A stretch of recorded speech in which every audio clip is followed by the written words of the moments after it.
프라임스 TV 교회 오늘 요한복음 통달하기 세 번째 시간입니다. 신천지에서 하늘 팟이라는 유튜브 방송이 있어요. 성경을 통달하기 방송이 있습니다. 거기에 대해서 반정을 하면서 오늘은 요한복음 2장에 예수님이 성전을 청소하는 사건입니다. 신천지 강사는 이 내용을 다루면서 어디에 초점을 맞추느냐, 예수님의 분노, 그 이유가 밝혀지다. 예수님과 그 성전에 있는 종교 지도자들 논쟁, 그들과의 다툼, 거기에 초점을 맞춥니다. 신천지 강사들은 항상 그래요. 성경의 핵심을 다루지를 못합니다. 핵심을 다루면 예수님께 초점이 맞춰지기 때문에 핵심이 아닌 걸 가지고 다루면서 넘어갑니다. 신천지 강사는 우리 개신교 목회자들을 비난할 때 개신교 목사들은 책을 보고 연구를 한다. 하나님께로부터 계시를 받아야지. 근데 신천지 강사가 지금 이 성전 청소 사건을 다룰 때 왜 이들이 성전 안에 들어와서 양을 팔고 비둘기를 팔고 돈을 환전하고 이런 것들은 출석책을 참고해야만이 알 수 있는 거예요. 그러니까 신천지 강사도 본인도 지금 이 내용을 설명하기 위해서 책을 참고한 거예요. 역사적 배경, 그 당시 문화적 배경은 책을 참고해야 돼요. 그런데 본인도 필요할 때는 이런 역사 문헌을 참고하면서 우리 개신교 목사들이 책을 참고하는 내용을 가지고 비난을 합니다. 저뿐만 아니라 많은 목사님들이 성경 구절을 놓고 하나님의 깊은 뜻을 깨닫게 해달라고 기도할 때가 많습니다. 저는 어떤 데는 한 문장을 놓고 이 깊이와 넓이를 좀 깨닫게 해달라고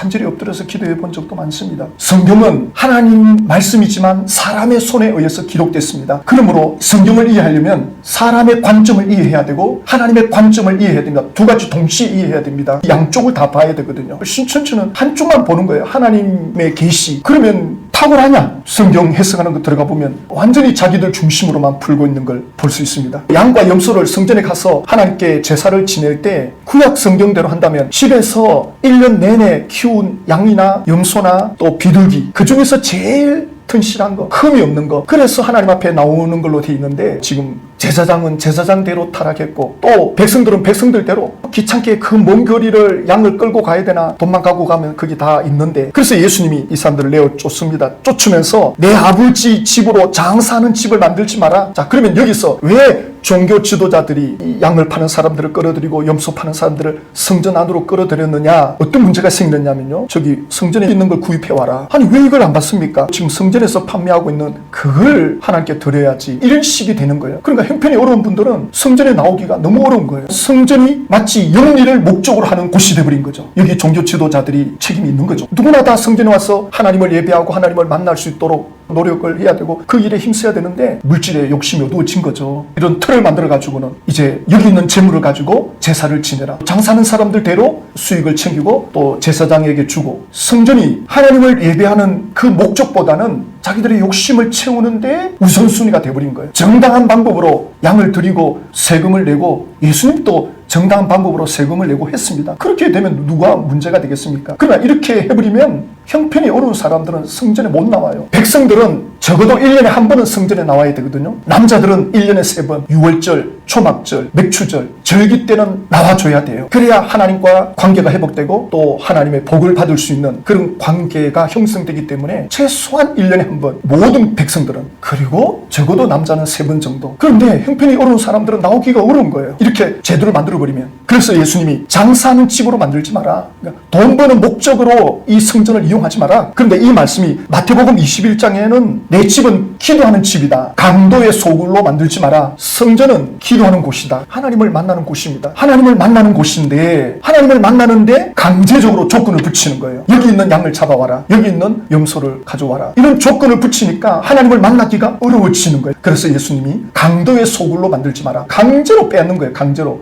교회는 강요해서는 안 돼요. 우리 안에서 이 자발적으로 일어나야 돼요. 성령님이 우리 마음에 감동을 주고 그 성령의 감동에 의해서 봉사를 한다, 헌신을 한다. 그러면 하고도 기쁘잖아요. 하고도 감사하고. 그러나 억지로 한다? 그건 시험 들 수 있죠. 그래서 교회는 강요에 의해서 하는 곳이 아닙니다. 성령님께서 우리 마음에 불을 붙여줍니다. 하고 싶도록 마음에 불을 붙여주면 누가 뭐라 해도 해야 돼요. 하나님께로부터 오는 그 감동의 마음을 받아서 할 때 하나님의 역사를 경험하게 됩니다. 오늘 그 내용을 보게 될 것입니다. 그래서 1부는 제가 교리를 설명한다. 지금은 교리를 말씀드리고 2부에는 교훈, 신천지는 교훈을 우습게 여기는데 이 교훈을 알아야 어떻게 살 것인가, 이걸 어떻게 적용할 것인가, 이게 조화가 돼야 변화가 일어나거든요. 그래서 강도의 소굴로 만들지 마라. 사람들에게 강요해서 빼앗지 마라. 그때 유대 종교 지도자들이 예수님께 말씀하죠. 도대체 너가 이런 일을 행하니 무슨 표적을 우리에게 보이겠느냐. 종교 지도자들이 알거든요. 성전 안에 이것들을 들여서는 안 된다는 걸 알기 때문에 예수님이 지금 행하는 걸 볼 때 이게 틀린 건 아니거든요. 틀린 게 아니기 때문에 자기들도 찔리긴 찔려요. 그럼 찔리면 회개해야 될 것 아닙니까? 회개는 안 하고 오히려 변명을 하는 거죠. 덮어 씌우는 거죠. 너는 얼마나 잘났는데 우리에게 무슨 표적을 보여주겠느냐. 신천지 강사들이 그러죠. 오늘날 개신교 목사들이 이 성전의 제사장들처럼 약속의 목자로 왔는데 몰라보고 피파하고 이러잖아요. 그럼 우리는 그러죠. 그래, 우리도 부족한 게 있다, 개신교 목사들. 그렇지만 신천지 총회장이 그러면 예수님만큼 보여준 게 뭐가 있느냐. 윤리 도덕적으로 어떤 부분이 예수님만큼 있느냐, 또 예수님만큼 능력을 보여주는 게 있느냐. 아무것도 없어요. 그러면서 지금 이 사건을 오늘날 개신교와 신천지 총회장과 엮어가지고는 해석할 때가 많잖아요. 그런 말 들을 때마다 기가 찬 거예요. 개신교 목사들이 부족하지만 개신교 목사들이 다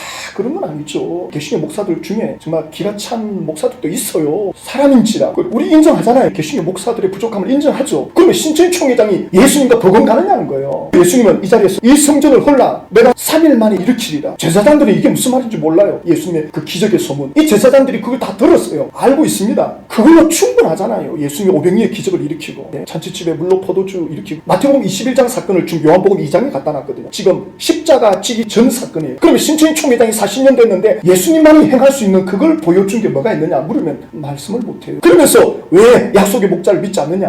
야, 그래, 총회장이 세상 떠나면 그때 가서 보자. 벼르고 있죠.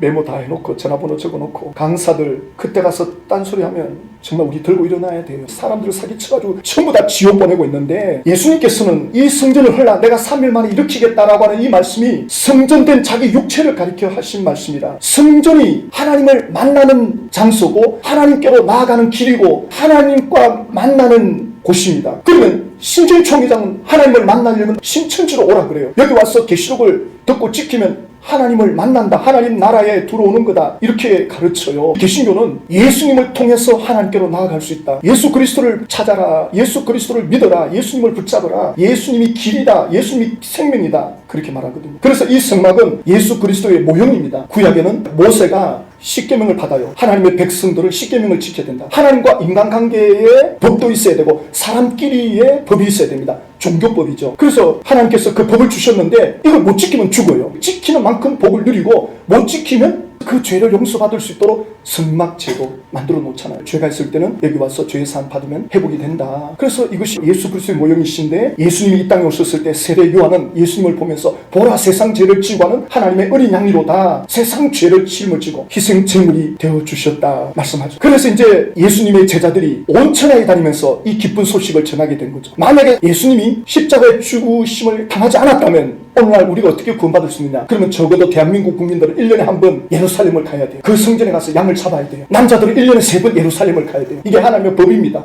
그러니 구원이 그 당시에는 이스라엘 나라에만 국한이 된 거죠. 이스라엘 나라에 국한돼 있다가 예수님 오셔가지고 희생제물이 되면서 이제는 예루살렘에 갈 필요가 없는 거죠. 사도행전 2장에 보면 베드로가 방언으로 설교하잖아요. 근데 외국에서 나온 사람들이 베드로의 설교를 다 알아들었다 그랬죠. 근데 외국에서 왜 거기 사람들이 많이 모여들었냐, 그 6월절에. 그 6월절 절기 때 전 세계에 흩어져 있던 유대인들 다 모여온 겁니다, 성전에. 그러니까 그 당시에는 절기 때는 전 세계에 흩어져 있던 유대인들 다 오는 거예요. 마치 큰 명절처럼, 명절에 우리가 고향으로 가듯이 유대인들은 명절 때 성전으로 모입니다. 쉽게 유대인들의 골수들은 아직도 절기를 지킵니다. 그런데 예수님이 이제 이 희생제물이 되주셨다. 이제는 성전에 올 필요가 없다. 어디든지 예수 이름을 부르면 된다. 아니 그렇게 쉽다고? 그래서 누구든지 예수를 믿기만 하면 구원받는다. 얼마나 기쁜 소식입니까? 누구든지 이제는 성전 오지 않고 양을 잡지 않아도 되고 예수님이 나의 죄값을 치러주셨기 때문에 예수님이 나의 희생제물이 되심을 나는 믿습니다. 예수님은 나의 구원자이십니다 라고 고백하면 하나님과 연결이 되는 거예요. 야, 이게 진짜라면 야 이거 기적 아니냐? 엄청난 사건이죠. 아니 예수님을 내가 마음에 모신다. 예수님의 사건을 나의 사건으로 믿는다. 그분이 내 죄 때문에 희생제물이 됐다. 그럼 나 예수님 의지해서 하나님께 나갈 수 있다. 내가 예수 이름으로 하나님께 기도할 수 있다. 돈 한 푼도 안 들어요. 아무런 조건이 없어요. 그냥 마음만 하나님께 받아들이면 돼요. 야 이거 놀라운 사건인데. 그래서 복음 기쁜 소식, 예수님이 제자들에게 온 천하에 다니면서 이 기쁜 소식을 전해라. 구약 시대에는 이 백성들이 성막 중심으로 살아요. 이 성막을 보면서 뭘 보느냐? 하나님이 어떤 분인가를 보게 되는 거예요. 하나님이 뭘 원하시는가? 하나님이 뭘 기뻐하시는가를 보려면 이 성막을 보면 돼요. 여기에서 제사 지내는 원리, 하나님께로 나아가는 이 방법, 하나님은 이런 걸 기뻐하시는구나. 구약시대 백성들은 깨닫게 됩니다. 그래서 그들은 하나님 중심, 그것이 성막 중심의 삶이 됩니다. 그래서 12지파가 주변에 진을 딱 치고 있잖아요. 항상 구름을 바라봅니다. 구름이 움직이면 빨리 짐을 챙겨가지고 그 구름이 가는 대로 따라가야 돼요. 그러다가 이제 모세 시대가 끝나고 솔로몬 시대가 오면서 솔로몬 성전이 지어지죠. 성막의 실체가 되는 예수님, 말씀이 육신이 되어서 이 땅에 예수님이 오니까 예수님 중심이 되는 거죠. 예수님이 십자가에 죽으실 때 다 이루었다 하고 운명하셨는데 뭘 이루었느냐? 내가 곧 길이요 진리요 생명이니 나로 남지 않고는 아버지께 올 자가 없다. 하나님께로 나아가는 길을 예수님이 다 이루었다. 내가 진짜다. 이제 내가 실체다. 내가 진리다. 그동안 그림자를 붙잡고 모형을 붙잡고 있었지만 이제 나를 통해서 생명을 공급받는다. 이걸 다 이룬 거예요. 그래서 예수를 믿으면 하나님의 성령이 우리에게 임해 오십니다. 성막에 구름이 임해 계시듯이 하나님의 성령이 우리 안에 들어옵니다. 이건 상상을 초월하는 일이죠. 로마서 8장 10절에 그리스도께서 너희 안에 계시면 몸은 죄로 말미암아 죽은 것이나 영은 그의 의로 말미암아 살아있는 것인데라. 내 안에 영혼이 이제 예수로 말미암아 살아나게 되었다. 왜 이게 가능하냐? 11절에 예수를 죽은 자 가운데 살리신 이의 영이 너희 안에 거하시면, 예수님이 죽으셨을 때 성령님이 일으킵니다. 3일 만에 부활을 시킵니다. 그 성령님이 오늘 예수 믿는 사람들 속에 다 들어와 있다. 이거 엄청난 사건입니다. 그래서 11절에 그리스도 예수를 죽은 자 가운데서 살리신 이가 너희 안에 거하시면 그의 영으로 말미암아 너희 죽을 몸도 살리시리라. 여기서 신천지 강사는 뭐라고 하느냐? 요한복음 2장을 말하면서 예수님이 성전을 헐라 내가 3일 만에 일으키겠다. 그래서 예수를 믿으면 성령이 임해 온다. 이걸 어떻게 신천지 강사 설명하느냐면, 성령은 생기다. 생기는 말씀이다. 계시된 말씀을 받아야 생기를 받는 거다. 이렇게 나옵니다. 그럼 어떻게 해야 되느냐? 신천지로 오라. 이렇게 나옵니다. 신천지로 와서 말씀을 새겨야 된다. 그래야 생기를 받는 거다. 그러니까 신천지로 와서 총회장이 가르치는 말씀을 마음에 새겨야 된다. 가스라이팅 당하는 거. 얼마나 채워야 됩니까? 계시록을 얼마나 채워야 생기가 임해 오는 겁니까? 그러니까 신천지 안에는 단 한 사람도 내가 계시록 말씀을 통달했다, 입 맞았다 말하는 사람이 아무도 없죠. 말 못하죠. 말하는 순간 그이 다 드러날 건데 이렇게 말도 안 되는 걸 가르치고 있습니다. 그럼 우리는 그러겠죠. 그럼 당신들은 죄가 없냐? 그래, 우리가 죄가 있다. 그래서 예수님이 죽으셨지. 그래서 나는 예수님을 나의 구주로 믿는 거 아니냐? 그래서 내 안에 성령이 오셨고, 그래서 우리는 이제 성령을 쫓아 살아가는 삶을 산다. 갈라디아서 3장 2절에 내가 너에게 다만 이것을 알려노니 너희가 성령 받은 것이 율법의 행위로냐 혹은 듣고 믿음으로냐. 갈라디아 교인들에게 사도 바울, 왜 또 옛날처럼 말씀을 지켜가지고 절기를 지켜서 성령 받으려고 하느냐? 예수를 믿음으로 성령을 받아놓고 왜 옛날로 돌아가려고 하느냐? 이단들이 이렇게 다 하거든요. 모든 이단들은 우리 교주의 가르침을 받아라. 그래야 사람들을 묶어놓을 수가 있는 거예요. 그러나 우리 개신교는 강요하거나 묶어놓을 필요가 없습니다. 성도들이 성령으로 충만해지면 그 본인이 성령님과 교통하면서 그 성령은 그 사람을 예수님께로 이끌어가거든요. 예수님을 닮아가게 하고 성령의 열매, 사랑, 희락, 화평, 오래 참음, 자비, 양성, 충성, 온유, 절제, 이런 열매들을 맺기 때문에 성도들이 성령으로 충만하고 성령의 지배를 받고 성령을 따라 사는 삶을 가르쳐주면 되는 거죠. 성령님이 이끌어가도록, 주님이 교회의 왕노로 타시도록 계속 그 자리를 내드리는 거예요. 그래서 저는 프랑스 교회 오는 분들이 율법에 매이지 않고 누가 시켜서 강요에 의사한 게 아니라 성령께서 그분들과 함께 역사하는 그 역사가 일어나도록, 그래서 먼저 여기 믿는 분들이 이걸 경험해야 돼요. 오늘 그 부분을 제가 적용으로 담을 겁니다. 성령님이 내 안에서 말씀하시고 역사하는 것을 경험해야 돼요. 그래야 우리가 다른 분들한테 보여줄 수 있어요. 내가 경험해야 됩니다. 이런 것들을 경험되어질 때 가족들이 놀래요. 가족들이 충격을 받습니다. 가족들이 할 말이 없습니다. 고린도전서 3장 16절에 너희는 너희가 하나님의 성전인 것과 하나님의 성령이 너희 안에 계시는 것을 알지 못하느냐. 이제 어디 갈 필요 없이 즉각적으로 이제 예수 이름으로, 주 예수 이름으로 이게 자리 잡으면 예수님이 나를 이끌어가는 거거든요. 자동으로. 이게 은혜입니다. 자동으로 내가 예수님을 의지한다. 내가 예수님을 자동으로 부르고 자동으로 찾는다. 그게 진심이라면 성령의 역사입니다. 그게 진실이라면 성령님이 그 안에서 그 일을 하십니다. 계속 예수님을 바라보도록 예수님만이 우리의 모델이 됩니다. 그래야 우리가 천국 갔을 때 환영 받습니다. 내가 원하는 대로 살았구나. 너는 너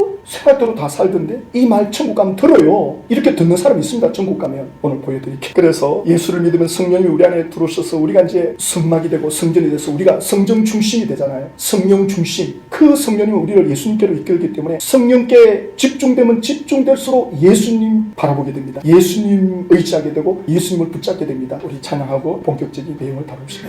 오늘 저희들에게 눈을 열어 주시옵소서. 길을 열어주시고 이것이 나의 것이 되게 하여 주시옵소서. 예수님의 이름으로 기도드립니다. 아멘. 일부 시간은 교리였습니다. 교리는 지식적인 겁니다. 물론 그 안에도 감동적이고 우리 내면의 깨달음도 있지만요. 아, 이렇게 해서 우리가 구원받구나. 성령님이 이렇게 해서 우리 가운데 자녀들을 이끌어 가시는구나. 원리를 배운 겁니다. 이제는 교훈, 적용. 신천지는요, 강의할 때마다 교리가 99%예요. 머리만 가득 찬 거예요. 적용할 거리가 없어요. 신천지는 뭐냐? 총회장 하라는 대로 해라. 이게 결론이에요. 신천지는. 신천지의 적용은 총회장이 하라는 대로 말을 들어야 돼요. 그렇게 세뇌가 되는 겁니다. 그의 삶은 피폐한 거죠. 적용거리가 없기 때문에 이 신앙이 더 깊이 있게 못 들어갑니다. 아는 건 많아요. 배운 게 워낙 많으니까. 그것도 신천지 교리. 안타깝게도 그거 예수님께로 돌아오면 다 그냥 내려놔야 돼요. 그럼 개신교는요, 이 적용이 풍성합니다. 사람마다 역사가 다르고요, 기막힌 적용들이 나옵니다. 우리가 나중에 천국에 갔을 때 우리의 믿음대로 우리가 예수님을 따라서 살았던 그 삶의 심은 대로 그 열매가, 그 상이 다르다는 것은 우리가 인정해야 될 것 아닙니까? 이분을 아실 겁니다. 현신의 권사님을 아실 겁니다. 교회 오래 다니는 분들은 다 알아요. 현신의 권사님이 우리나라의 전설적인 인물입니다. 치유에 대해서는 통계에 의하면 약 10,000명 정도 병을 고쳤다. 이분이 60, 70년대 전성기였기 때문에 그때는 병원이 많지가 않았어요. 길거리에 환자들이 절비했죠. 이분은 원래 불교 신자였고 예수 믿는 사람을 핍박했던 분이었습니다. 그러다가 이제 예수님을 믿게 되었고, 어느 날 마당에 제비가 떨어졌는데 너무 불쌍해가지고 제비를 끌어안고 기도합니다. 하나님, 이것도 생명인데 살려주시면 안 돼요? 완전히 죽은 제비가 날아갑니다. 그 다음에 또 병아리가 죽어가는 걸 붙잡고, 하나님 살려주세요. 이 죽은 병아리가 살아나는 거예요. 그러다가 어느 날 또 우리 죽어가는 애를 붙잡고 기도하는데 애가 살아난 거예요. 그때부터 기도를 해주면 나아요. 인산인해를 이루었습니다. 이분 치유 집회에. 근데 이분이 이제 어느 날 죽게 돼요. 죽어서 천국을 갑니다. 천국을 갔는데, 예수님 저 왔어요. 예수님이 아주 차갑게, 난 너 모른다, 충격받은. 아니 예수님, 제가 얼마나 많은 병자를 고쳤는데요. 그러니까 구원받을 정도의 믿음은 있었죠. 마태복음 7장에 거짓 선지자처럼 지옥 가는 정도는 아니었던 것 같아요. 근데 천국 갔는데 예수님이 알아주질 않는 겁니다. 너무 충격을 받아요. 장난하시는 줄 알았대요. 그 예수님이, 너는 너의 영광을 위해 산 거 아니냐, 그러면서 책망을 하는데, 너는 내 능력을 가지고 장사를 하였지 언제 나에게 영광을 돌리고 나의 일을 하였느냐. 내가 그들의 병을 고쳐준 건 너의 능력을 보여주기 위함이 아니고 나를 바라보며 기도하는 그들을 내가 사랑했기 때문이다. 그때 이분이 물어요. 그러면 지금 대한민국의 최고의 목사는 조용기 목사님이신데 이분은 아세요? 모른다. 충격받은 거죠. 그래서 그 다음에 장로교 목사 중에 한경직 목사님, 영락교회 대단한 분이죠. 한경직 목사님 아세요? 막 고개를 가동하면서 할 듯 말 듯. 그래서 김창희 목사님 아세요? 예수님이, 내가 알지. 좀 안다는 듯이 예수님이 말씀해요. 그리고 또 그 당시 60, 70년대 한국에 엄청난 성령의 불을 내렸던 기도원의 원장이 있어요. 대단한 능력의 종이었습니다. 그 기도원의 원장님 아세요? 모른다. 그래서 이분이, 예수님 용서해 주십시오. 예수님께 용서해 달라고. 그래서 내가 듣고 본 거 가서 전해라. 그래서 천국에서 이제 밀려 나오는데 나오기가 싫대요. 천국 간 분들의 감정을 들어보면 지금 집안에 가족들이 울고 있는데도 가기 싫대요. 도대체 무슨 은혜를 입었길래 천국 들어간 분들은 하나같이 이 세상에 들어오기가 너무너무 싫다는 거예요. 100% 이해가 안 돼요. 아니 지금 가족들이 울고 있는데 얼마나 그 천국이 황홀했으면 나올 생각이 없는 거예요. 현신의 권사도 거기서 용서받고 그 천국의 영광을 누리고 싶은데 내려가라는 거예요. 그리고 지금 아들이 미국에 있는데 미국에 아들이 와야 지금 입관을 하는 거예요. 아들이 지금 안 온 거예요. 아들 기다리고 있던 찰나예요. 여기서 이제 깨어나는 거죠. 자, 그런데 깨어나서 얼마나 회개했겠습니까? 그야말로 충격이죠. 이건 뭐 자기는 예수를 잘 믿는 거라고 생각했고 온 나라 백성들이 최고의 믿음의 여인으로 칭송하고 있는데 예수님이, 내가 너 모른다. 얼마나 충격. 자, 그래서 이 현신의 권사님이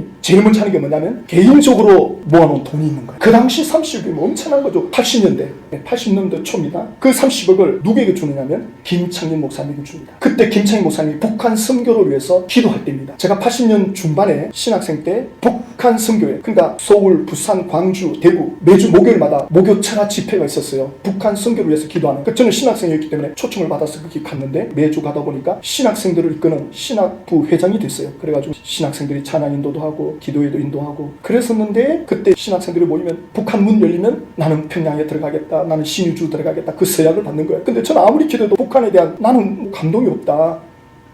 그래서 난 기도는 하겠다. 그 다른 분들은 이제 서약을 하는 거예요. 북한 문만 열리면 신의주 가겠다, 평양 가겠다, 북한 문 열리기를 기도하는 그런 기도회였습니다. 그때 신문에 났습니다. 현신의 권사 30억 기증 북한 선교원에. 이때가 86년도. 자, 그리고 이분이 어떻게 했느냐? 조용히 목사님을 찾아가요. 제가 천국 가서 경험한 거 말합니다. 목사님, 제가 천국 갔을 때 주님이 목사님 모른다던데 조 목사님 충격받습니다. 구로공단에 기숙사를 세워요. 엘린 복지타운. 조 목사님은 배결을 하죠. 조 목사님은 정말 그만한 위치에 있는 분이 한 여인이 와가지고 당신 대해서 이야기 들었다. 그걸 믿는 조용히 목사님 대단한 분입니다. 저는 이렇게 생각해요. 예수를 진짜 잘 믿으면 돈을 쌓아놓을 수가 없어. 어느 정도는 있어야 되겠지만 쌓아놓을 수는 없어. 왜? 시급 베풀어야 사람들이 다 보이는데, 도와줘야 할 사람들이 길거리에 널렸는데 내가 돈을 쌓아놓는다? 예수 잘 믿는다? 아니라고 봐요. 기업을 위해서 공금은 이해가 돼요. 개인 사비로 수십억씩 쌓아놓는다? 그게 예수 잘 믿는다? 저는 믿어지지가 않습니다. 30억 그 당시 전부 치유집회에서 나온 헌금 아닙니까? 그러니까 예수 잘 믿은 게 아니죠. 한경진 목사님에게 찾아가서 천국 경험을 말하죠. 이분도 회개를 합니다. 하나님 앞에. 참 겸손한 분이었는데도. 그리고 기도원의 원장을 찾아가요. 그러니까 화를 내면서 너나 회개하면서. 근데 이 기도원의 원장은 나중에 설교하다가 식물인간으로 죽습니다. 그런데 더 놀라운 사실이 뭐냐면, 예수님이 현신의 권사를 내보낼 때 너가 땅에 가면 고영순 권사를 만나라. 고영순 권사를 찾아 만나보라. 고영순 권사가 누구지? 그래서 수소문 끝에 고영순 권사를 찾아옵니다. 이분이 어떤 분이냐면, 젊은 시절은 농아인이어서 말을 더듬어가 농아인이고, 그런데 하나님께서 침을 놔라. 자기가 목에다 침을 놔가지고 언어가 열려요. 그리고 침 놓는 걸 가지고 사람을 고쳐요. 전 세계를 간증하러 다니고 있습니다. 유튜브에 많이 올라와 있습니다. 우리가 현신의 권사님 아시죠? 현신의 권사님이 죽어서 천국을 가셨답니다. 그랬더니 주님 현신의가 왔습니다. 그러니까는 주님께서 나는 너와 상관이 없느니라 그러시더래요. 그래서 권사님이 주여 내가 주님의 이름으로 능력을 얼마나 행했으며 주님 일을 내가 얼마나 많이 했나이까. 그러니까는 예수님이 네가 내 이름을 빙자하여 영광을 다 받았고 너는 내 이름을 빙자하여 저 물질을 보라 그러시더랍니다. 그래서 지상에서 보니까 자기 물질이 돈이 많이 있더랍니다. 저거를 여호와께 보내고 나라 해서 지상으로 끌어내려고 하는데요. 천국이요 황금, 백금, 청금 얼마나 좋은지 오기 싫어가지고 빌었답니다. 용서해 주시라고. 그랬더니 아니로다. 저것을 다 여호와께 올리고 노라. 그래서 천군 천사들이 끌어내서 어디서 뚝 떨어져서 이제 영혼이 돌아온 거죠. 그래서 그 권사님이 천국에 가서 주님께서 어떤 누구 목사를 만나서 이 말을 다 전하거라. 그래서 다 전하시고 간증 좀 하시고 그러고서 천국을 가셨죠. 그 중에 전화가 있더랍니다. 너는 저 땅에 가서 고영수를 만나라. 이름만 알려주셨대요. 저 여자가 누굽니까? 그랬더니 내가 침 놓는 능력을 주어 저렇게 잘 순종하고 있는 여호와가 기억하고 있는 여종이란다 그러시더래요. 그래서 저 땅에 가서 꼭 만나보라고. 그러면서 내 이 생명 기록책이 다 있더랍니다. 우리들의 생명 기록책이 다 있더래요. 그러더니 내 생명 기록책을 빼서 이걸 읽고 가거라. 그래서 읽고 봤더니 거기에 처음서부 제가 믿음 생활했던 것들이 다 기록이 돼 있더랍니다. 그러면서 저를 만나가지고 어떻게 그렇게 신앙생활을 했습니까? 어떻게 그렇게 믿음 생활을 했습니까? 어떻게 그렇게 목사님을 섬겼습니까? 그리고 저를 꼭 안고 한 7분 10분 정도를 막 흐느껴 울으시. 이분 간증 들으면 안 믿어져요. 이분은 간증하는 중 이런 말이 있어요. 성도들 자녀들이 부모에게 대드는 게 이해가 안 된다. 이분은 뭘 말해도 자녀들이 다 들어요. 그러면서 정말 부모가 기도 많이 하면, 성령의 지혜와 능력이 임하면 가족들은 꼼짝 못한다. 처음에는 시련이 많았죠. 이분도 남편이 어느 정도였냐, 남편이 칼로 얼굴을 막 그어요. 교회 가지 말라고. 눈 안 찔는 것만 해도 다행이죠. 그렇게 핍박했던 남편이 나중에 목사를 위해서 콩팥을 떼주는 그 남편이 돼요. 그러니까 이 간증 들으면 상상이 안 돼요. 예수를 저렇게 믿었다고? 아니 예수를 저런 식으로 믿어? 그래서 성경 이 말씀이 생각나요. 요한복음 15장 너희가 내 안에 거하고 내 말이 너희 안에 가면 무엇이든지 원하는 대로 구하라. 그리하면 이루리라. 무엇이든지 응답받아요. 그러니까 함부로 따라하면 안 돼요. 그래서 항상 주에게 더욱 힘쓰는 자들이 되라. 이는 너희 수고가 주 안에서 헛되지 않은 줄 아니라. 육신의 생각은 사망이요 영의 생각은 생명과 평안이니라. 성령님이 우리 안에서 말씀하십니다. 근데 내 생각이 너무 강합니다. 성령의 음성을 못 듣고 있습니다. 내 육신의 생각이 성령의 음성을 못 듣게 합니다. 끊임없이 이 훈련을 해야 됩니다. 성령의 음성을 따라가야 됩니다. 성령이 가르치고 나를 이끌어가는데 내 안에 성뿌리가, 내 안에 내 생각이 너무나도 많다는 것입니다. 내 안에 있는 이 가시를 제거해야 돼요. 내 안에 있는 이 가시를 제거하고 성령의 음성을 따라가는 저와 여러분들 되시기를 축복합니다.